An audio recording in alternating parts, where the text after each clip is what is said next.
He's saying I could while away the hours conferring with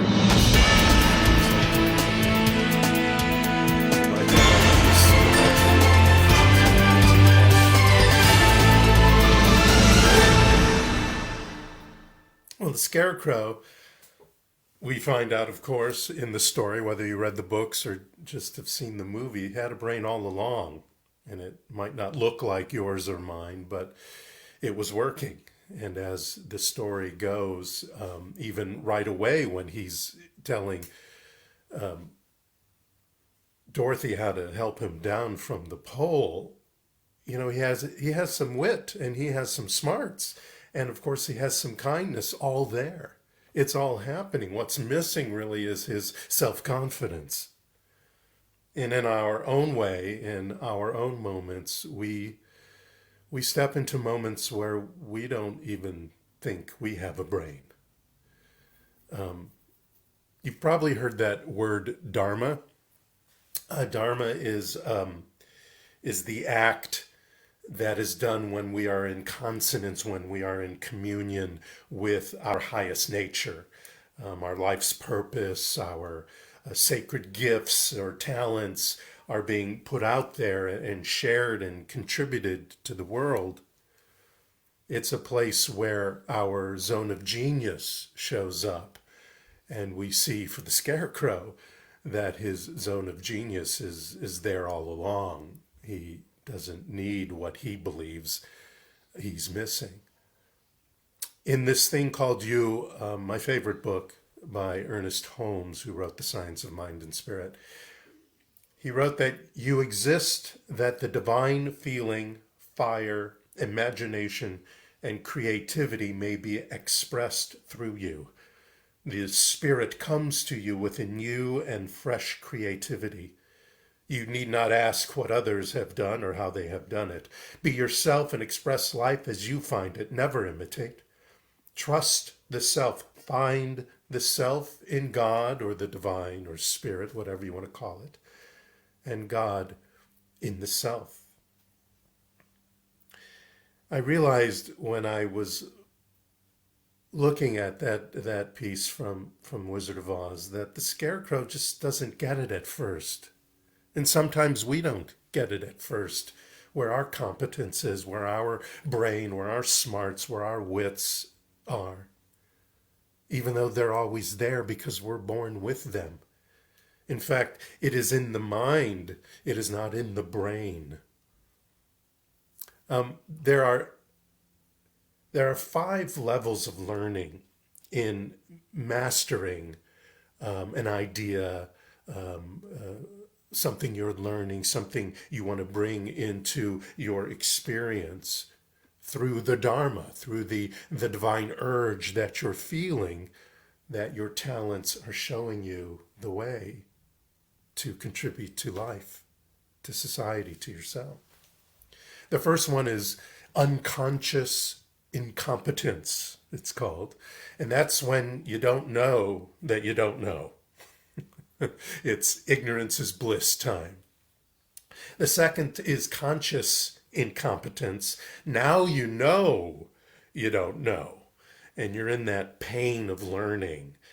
Sometimes learning, of course, is fun, and but there's a pain of applying it, of taking the intellectual knowledge of it and put it into practice, whether that practice is in your hands or in ideas that you espouse, whichever. Then there's conscious competence. Conscious competence is when you know. So now it's getting exciting because you kind of know, yeah, I know this stuff.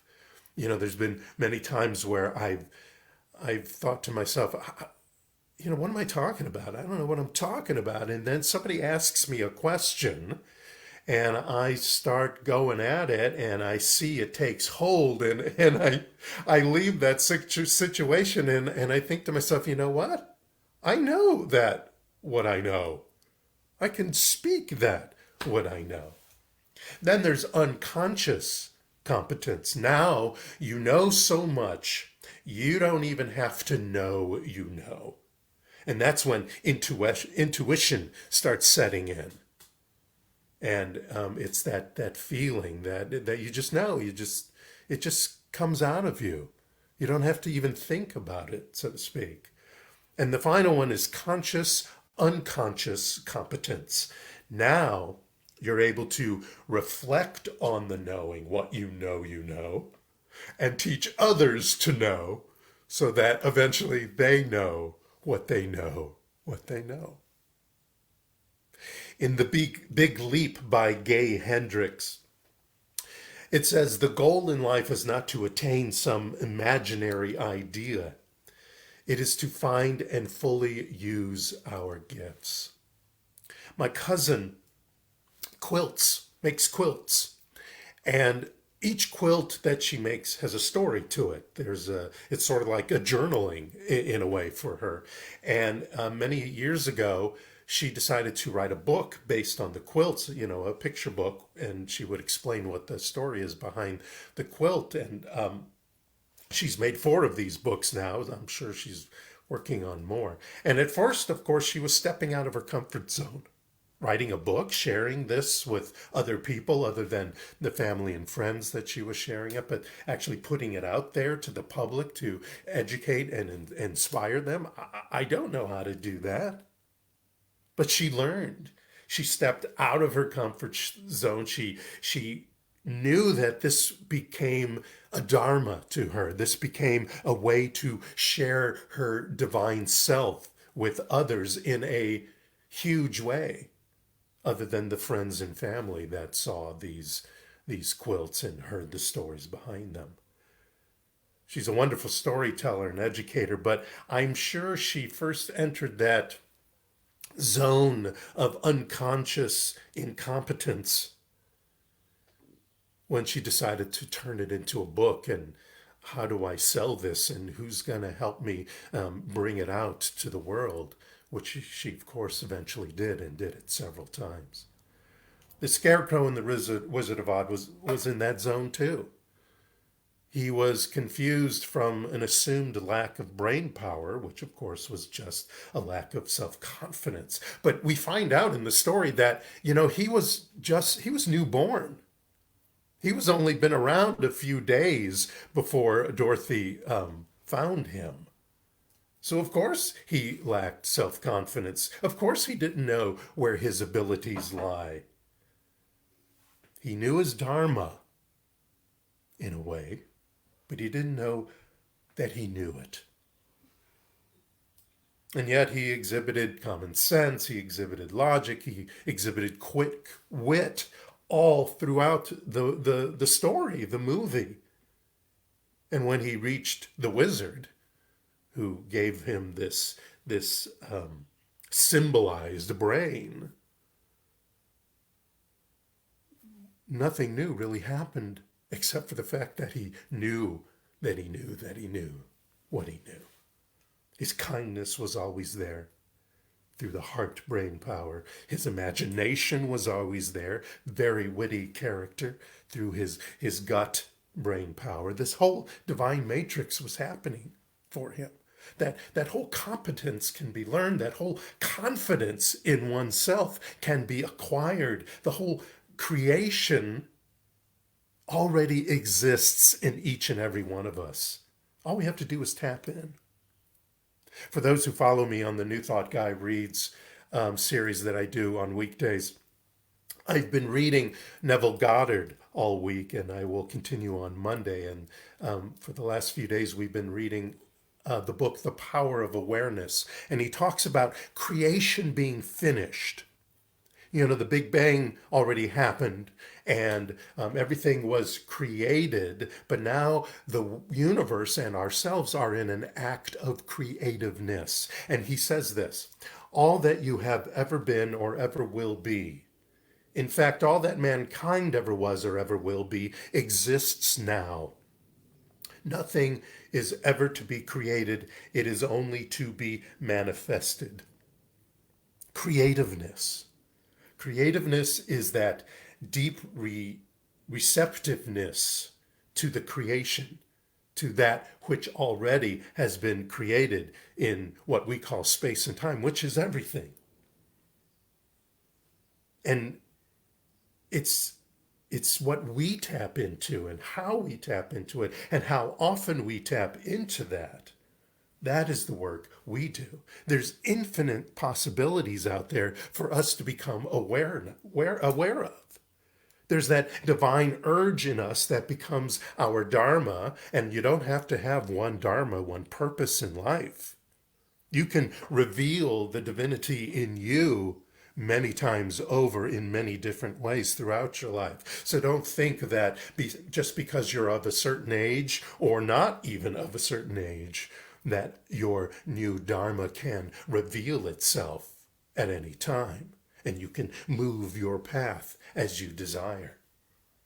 Because that sacred calling will beckon you.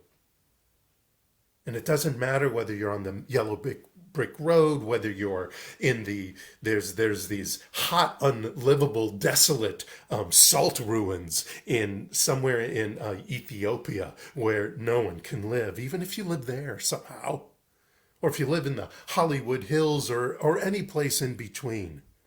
It matters not. What matters is that you do something with it, that you gain by education, by a divine spiritual practice.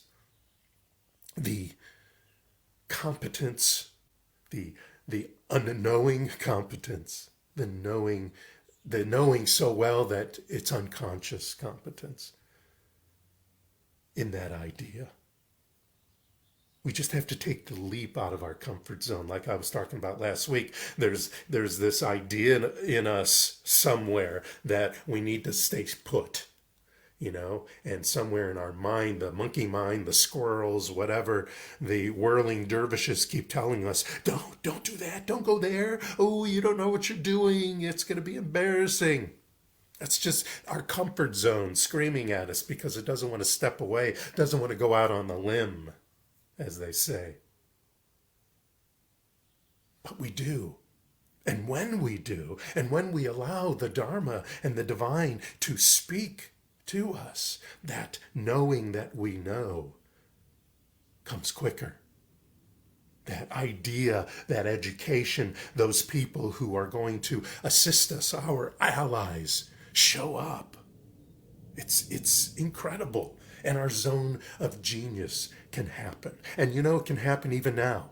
It can happen even if we're out of work on unemployment, don't know what's coming next. We can decide what's coming next. We can make plans right now. We can make decisions right now in mind, even though we may not know what's going to happen out there. That doesn't matter as much as what's going to happen in here, in this divine matrix. Your imagination is the key to your assumptions, and your assumptions are the key to your perceptions.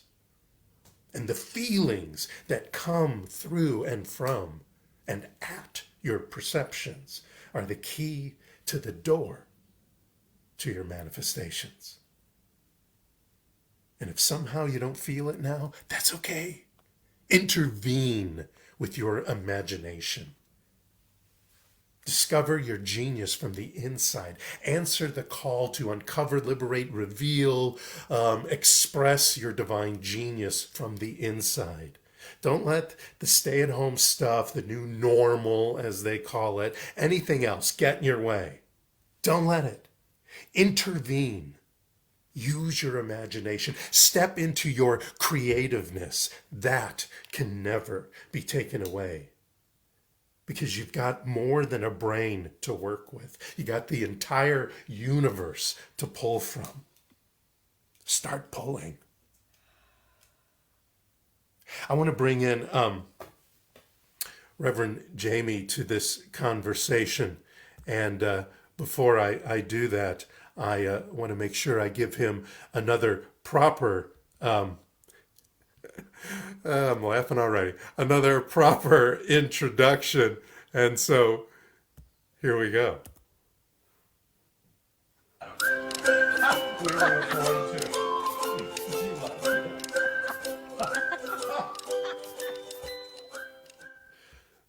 So, two Jews walk into a church, and here he is, the other one. Who apparently is wearing the same shirt he wore last week. That's good for you. That's your Jew going to church shirt. Apparently, yeah, we all have our uniforms, right? We do. I remember just a few weeks ago I put on the shirt to do service and pressed the button and realized, oh my gosh, didn't I wear this last week? Oh well. Exactly. So welcome back. Thank you for being here with us. Um, so what do you think? What's happening with you? Let me start right there. What's happening with you during all this? You're in school, right? I'm in school. Yeah. Yeah, I'm getting some secular education. That, well, for I love real that. practical purposes, right, we spent 6 years, give or take, in training to get our ministerial licenses. Um, that served me and the world well where it does, but there's work I want to do that I need some different credentialing for. Yeah.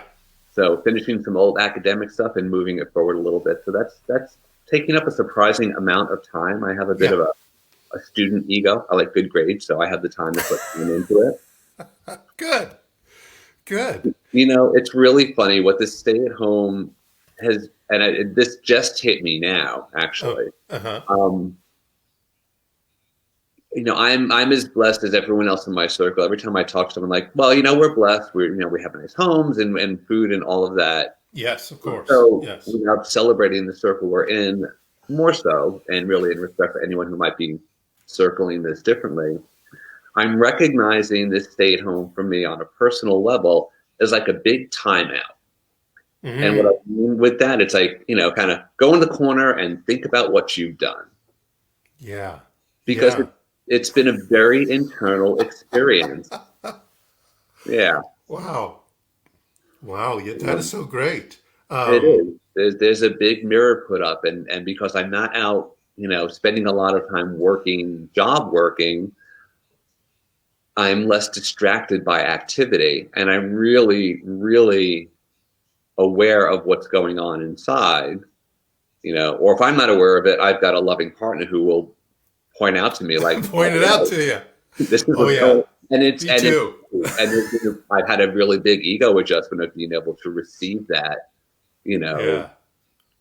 and not take it personally. Like, step two of the four agreements, right? For It's not agreements. Yes. personal. I So totally get that. I totally get that. For those who don't know, Jamie, he's a chef. So his work uh, his work as far as money making cannot be done in yeah. stay at home. So so he is in that. But I'm with you there. There's this whole idea. I don't know if you step into it. You kind of alluded that you did, so I will speak on that a little bit. There's this idea that because we're ministers that we don't need to be reminded. Right. And I find sometimes, and I'm fortunate like you to have a partner who reminds me, and who is a spiritual person, who reminds me to hello, step back into your heart, back into your knowing. Where are you going?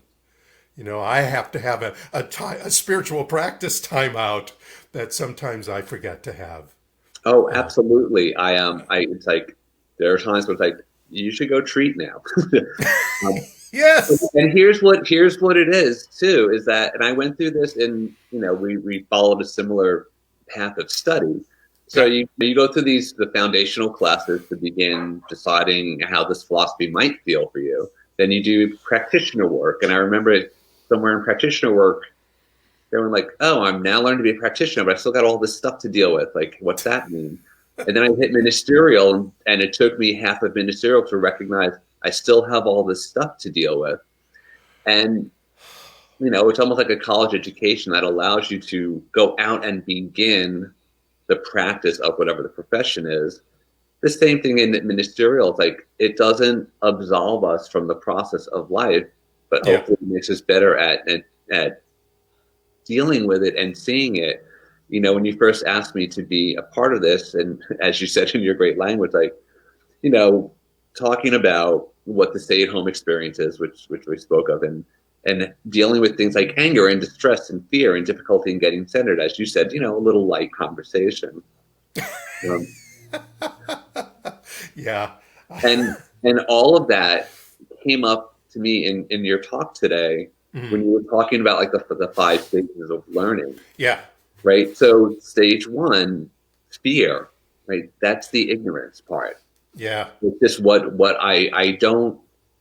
It's the bliss is whether I just simply don't know, but the fear, like it's the course of Marian, the love and fear philosophy. Yeah. So love is open, fear is closed. It's about as simple as I've gotten it to be for me now. Yeah. And ignorance is that form of closed. I know what I do, I just don't want to be open to what's new. And then the distress and anger, which are always like subsets of fear anyway. Fear is the biggie, so everything will come from that. Yeah. Yes. That's that pain in learning, like, and the growing pains. And that's how I've been looking at, because I've, trying, you're home, you wind up trying new things. You're doing it with your service, doing this in a whole new way that's working out great. Thanks. But there's a curve to that. And Of course. sometimes the curve is painful, but growth is painful. Every week there's a Right. curve. Exactly. But the pain is just, when we go to the gym for the first time in however long it's been, and I've learned to do that at home, where it's like, oh yeah, I've got muscles that have been ignored and they're kind of sore the next day. But Yeah. we like that sore, whether it feeds our ego or whatever it is. And then there's the sore of learning and coming out of that comfort zone that maybe we don't like, but the growth is the same. It just comes down to how we feel about it. Yeah. And what are we willing to really step into, like your aunt in her book, like painful how, and that resonates because I still got to get my book out there. Yeah. It's all the learning, You and me both. Yeah. right? So the learning things I am not availing myself of.